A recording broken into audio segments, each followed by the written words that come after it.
Thank you, Tracy. And next we have Bella Engelbach. She's going to be speaking from a perspective of the business world or corporate settings.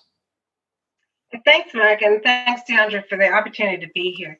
So I'm sure there are people here on the webinar who are not into lean or continuous improvement. And in fact, you might even be asking, what is it that we do?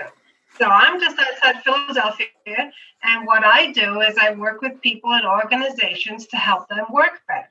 And we have a fantastic opportunity in the work that we do in continuous improvement in lean. But it's also an opportunity that people in HR have, that people in other corporate roles have, people who get involved in organizational change, organizational redesign.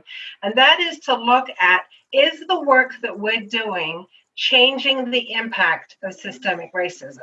So the impacts of systemic racism are often economic. They are often the impacts of systemic racism fall on the backs of people who perhaps have not had fabulous educational opportunities. They fall on the backs of people who perhaps cannot get full-time work or have to work multiple jobs or struggle to get childcare.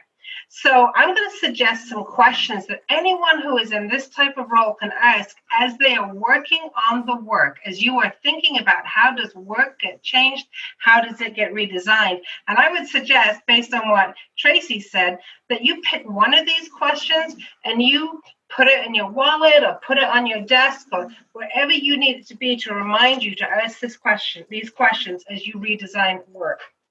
So first of all, let's really look at the work that we're helping to create through a real people lens. Let's ask questions like, is this work we're creating, is this job we're asking people to do, is it really fair? Does it provide a good day's work? Does it provide a schedule where in the US you can actually get benefits? Will it pay enough to live on? Now, a lot of times, those of us in continuous improvement don't get too involved in what people get paid to do the work. I would suggest that we start asking that question. What are people going to get paid to do this work? Does this job, does this work, does this new process lead to growth for everybody who is involved?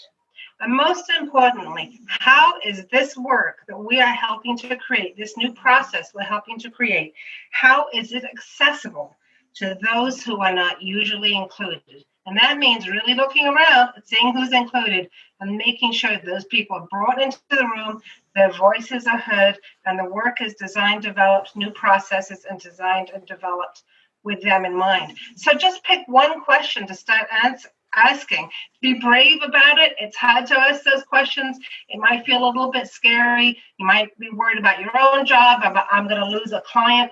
But start to take that first step. And I hope that you find at least one of those questions helpful in your work, no matter what you're doing.